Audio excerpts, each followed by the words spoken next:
우리의 마음 속에는 수많은 조각들이 존재합니다.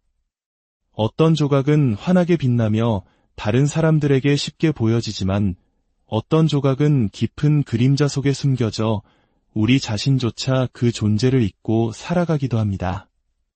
오늘 우리는 바로 그 숨겨진 조각들, 특히 당신의 삶과 사랑 이야기 속에 깊이 스며든 당신의 모습에 대해 이야기 나눠보려 합니다. 모든 분들이 같은 경험을 하지는 않았을 겁니다. 하지만 만약 당신이 자기애적 성향, 즉 나르시시스트적인 부모 밑에서 자랐다면 오늘의 이야기는 아마 당신의 마음 깊은 곳을 건드리게 될지도 모릅니다. 아주 어린 시절, 나르시시스트 부모는 자녀에게 일종의 거울이 되어줍니다. 하지만 그 거울은 아이의 온전한 모습을 비추지 않습니다. 오직 부모에게 유용하고 가치 있으며 쓸모있는 조각들만을 선택적으로 비춰줄 뿐입니다. 그 조각들만이 부모의 인정을 받고 아주 약간의 사랑을 얻을 수 있는 유일한 통로가 됩니다. 그렇다면 어떤 조각들이 사랑받는 조각이 되었을까요? 대부분은 나르시시스트 부모의 자존감을 채워주는 소위 공급원 역할을 하는 모습들입니다. 예를 들어 부모를 편리하게 만들어주는 순종적인 태도, 부모가 다른 사람들에게 자랑할 만한 뛰어난 성적이나 재능, 혹은 부모 자신을 쏙 빼닮아 그들의 만족감을 높여주는 외모나 성격 같은 것들 말입니다. 아이가 태어났을 때는 그저 예쁜 외모만으로도 충분했을지 모릅니다. 하지만 아이가 자라 학교에 들어가고 세상과 관계를 맺기 시작하면서 부모의 요구는 더욱 구체적이고 명확해집니다. 그 결과 우리 안의 특정 부분들은 기형적으로 과잉 발달하게 됩니다.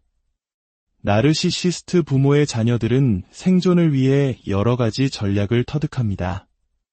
완벽주의에 집착하고 절대적으로 순종하며 늘 부모에게 도움이 되는 존재가 되려 했습니다.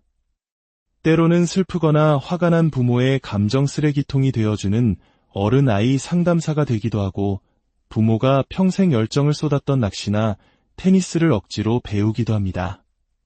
부모가 외모를 중시한다면 아이는 강박적으로 체중을 감량하고 외모에 집착하게 되죠. 어떤 아이들은 다행히도 부모가 원하는 재능이나 기질을 타고나기도 합니다. 뛰어난 운동신경을 가졌거나 부모가 원하던 외모로 태어났거나 혹은 자신의 감정을 안으로 사귀는 내향적인 성격이라 완벽주의를 추구하는 데 적합했을 수도 있습니다. 이런 아이들은 부모의 사랑과 인정을 얻는데 상대적으로 유리한 고지를 점합니다. 하지만 모든 아이들이 그럴 수 있는 것은 아닙니다. 운동에 소질이 없거나 부모가 원하는 만큼 키가 크지 않거나 수학이나 독서에 어려움을 겪는 아이들도 있습니다. 이런 아이들은 부모의 기대를 충족시킬 수 없다는 사실 앞에서 깊은 무력감과 좌절을 경험합니다. 세상과 단절되고 감정이 무뎌지며 스스로를 가치 없는 존재로 여기게 됩니다. 사랑받을 수 있는 조각을 찾아낼 수 없었던 아이가 겪는 처절한 패배감과 내면의 붕괴입니다. 어떤 경우에는 부모의 인정을 얻지 못한 아이들이 반항의 길을 택하기도 합니다. 특히 자신의 감정을 밖으로 표출하는 성향의 아이들은 마약을 하거나 학교를 빼먹거나 사소한 범죄를 저지르며 엇나갑니다.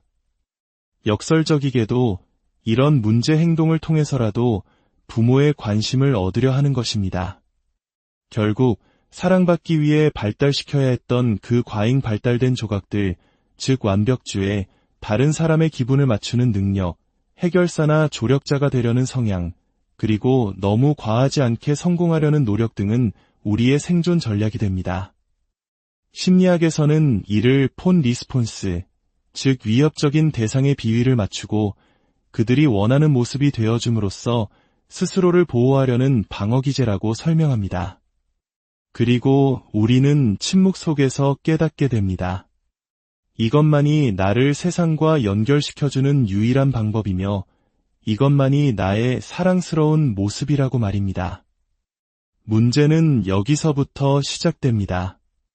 어린 시절 생존을 위해 갈고 닦았던 바로 그 사랑스러운 조각들이 성인이 된 우리의 연애와 인간관계를 지배하게 됩니다. 우리는 무의식적으로 나르시시스트적인 파트너에게 끌리게 됩니다. 왜냐하면 그들의 비위를 맞추고 그들을 위해 모든 것을 해주고 완벽한 모습을 보여주는 것이 우리에게는 너무나 익숙하고 안전한 사랑의 방식이기 때문입니다. 혹시 당신에게 나르시시스트 부모가 있었다면 잠시 시간을 내어 스스로에게 질문해 보세요. 어린 시절 생존하기 위해 당신이 필사적으로 키워야 했던 모습은 무엇이었나요? 반대로 아무리 노력해도 가질 수 없었던, 그래서 부모에게 인정받지 못했던 당신의 모습은 무엇이었나요? 예를 들어 저는 완벽주의, 뛰어난 학업 성취, 순종적인 태도를 통해 살아남았습니다. 가족 내의 갈등을 미리 감지하고 중재하며 모두를 보호하려는 초경계 태세를 늘 유지했죠. 하지만 운동신경은 없었고 부모님이 원했던 테니스나 야구는 할 수 없었습니다. 그 결과 저는 성인이 되어 맺은 관계 속에서 상대방의 마음을 읽으려 애쓰고 어떤 불평이나 요구도 하지 않는 완벽하고 쿨한 연인이 되려고 노력했습니다. 제 내면에서는 늘 신체적으로 서툴다는 느낌과 함께 물리학자나 심장 전문의가 되지 못했다는 이유로 제 경력에 대한 사기꾼 감정을 떨칠 수 없었습니다. 우리가 어린 시절 부모와의 관계에서 생존을 위해 발달시켰던 바로 그 모습으로 세상을 살아간다면 똑같은 패턴이 반복되는 것은 어쩌면 당연한 일입니다. 건강한 환경에서 자란 사람들에게는 당연한 있는 그대로의 나로서 사랑받을 수 있다는 믿음이 우리에게는 닿을 수 없는 신기루처럼 느껴지기 때문입니다. 나르시시스트 부모가 남기는 가장 큰 상처는 바로 이것입니다. 우리는 성인이 되어서야 비로소 진작 형성되었어야 할 자신의 정체성을 과거로 거슬러 올라가 힘겹게 발굴해야만 합니다.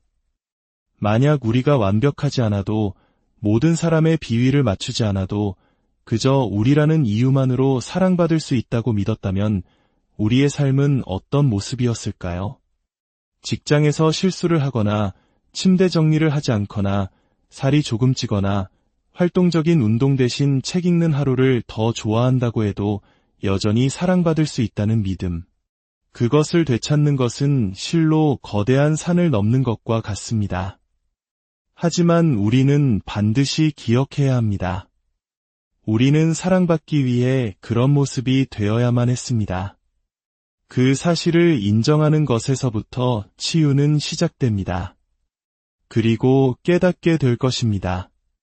세상에 완벽한 사람이란 존재하지 않으며 때로는 상대방의 요구를 거절하는 것이 버림받는 길이 아니라는 것을요.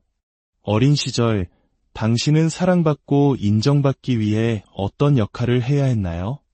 당신의 생존 전략은 무엇이었나요?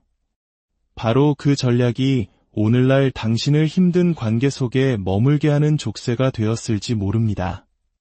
동시에 당신은 진짜 자신의 모습들을 억눌러야만 했습니다. 당신만의 독특한 감정 표현 방식, 창의적인 재능, 유난히 컸던 웃음소리, 혹은 고요했던 침묵까지도 말입니다.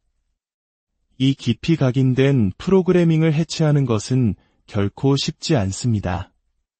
하지만 우리가 어떤 모습이 사랑받는 유일한 모습이라고 세뇌당했는지 명확히 인지하는 것만으로도 큰 걸음을 내딛는 것입니다.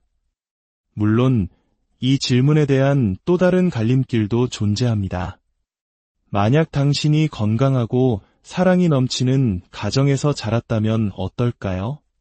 조건 없는 사랑을 받으며 진정한 자기 자신으로 성장했는데 왜 나르시시스트적인 관계에 빠지게 된 걸까요?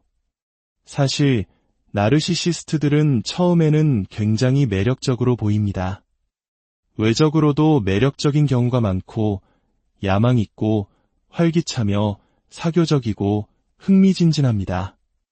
그들은 자신의 외모를 가꾸는 데 능숙하며 첫 만남에서부터 당신을 조종하거나 모욕하지 않습니다. 그런 모습은 시간이 지나야 드러나죠.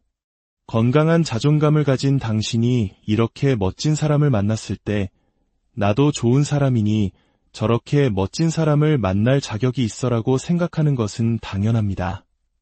관계에 어려움이 닥쳤을 때도 당신은 어린 시절 배운 대로 소통하고 노력하고 경계를 설정하며 문제를 해결할 수 있다고 믿습니다. 바로 이 지점에서 비극적인 차이가 발생합니다. 나르시시스트 부모 밑에서 자란 사람들은 내 탓일지도 몰라라며 스스로를 채찍질하며 관계를 유지하는 반면 건강한 가정에서 자란 사람들은 우리는 이 문제를 해결할 수 있어라는 긍정적인 믿음 때문에 관계를 놓지 못합니다. 그들이 평생 배워온 협력, 소통, 존중이라는 건강한 관계의 법칙이 나르시시스트에게는 전혀 통하지 않는다는 사실을 깨닫기까지 너무나 오랜 시간이 걸리는 것입니다. 결국 당신의 성장 배경이 어떠했든 우리는 모두 근본적인 질문과 마주하게 됩니다. 당신은 어떻게 사랑받고 있나요? 당신이 생각하는 사랑의 원형은 무엇인가요? 그리고 가장 중요하게는 어떻게 당신의 모든 조각들을 끌어안고 불완전함을 포함한 진정한 당신의 모습 그대로 세상에 보여줄 수 있을까요? 우리의 온전한 자아, 좋은 일과 나쁜 일, 그리고 그 사이의 수많은 경험을 통해 형성된 우리의 정체성, 그 진정한 우리를 발굴해 나가는 매일의 노력이 필요합니다. 꼭 기억해 주세요. 당신은 그 자체로 충분히 사랑받을 자격이 있는 소중한 존재입니다. 진정한 당신의 모습이 보이지 않았던 것은 결코 당신의 잘못이 아니었습니다. 하지만 이제 당신의 모든 조각들을 찾아낼 책임은 바로 당신에게 있습니다. 나르시시스트가 볼 가치가 있다고 판단했던 조각들뿐만 아니라 당신의 상처, 아픔, 취약함, 그리고 트라우마까지도 모두 당신의 일부입니다. 그 모든 조각들을 따뜻하게 안아주세요. 시간이 걸리겠지만 당신이 먼저 당신의 모든 것을 끌어안을 때 세상도 당신의 온전한 모습을 보고 사랑하게 될 것입니다. 어린 시절 다른 선택지가 없었던 너무나 작고 연약했던 우리 자신에게 연민을 가집시다. 사랑받기 위해 스스로를 조각내야만 했던 그 어린아이를 이제는 우리가 보듬어 주어야 합니다. 오늘 이야기가 당신의 마음에 울림을 주었다면 이 내용을 주변에 공유해 주세요. 당신의 공유가 비슷한 아픔을 겪는 누군가에게는 흩어진 자신의 조각들을 되찾는 작은 빛이 될 수 있습니다. 당신의 모든 날에 평화와 위로가 함께하기를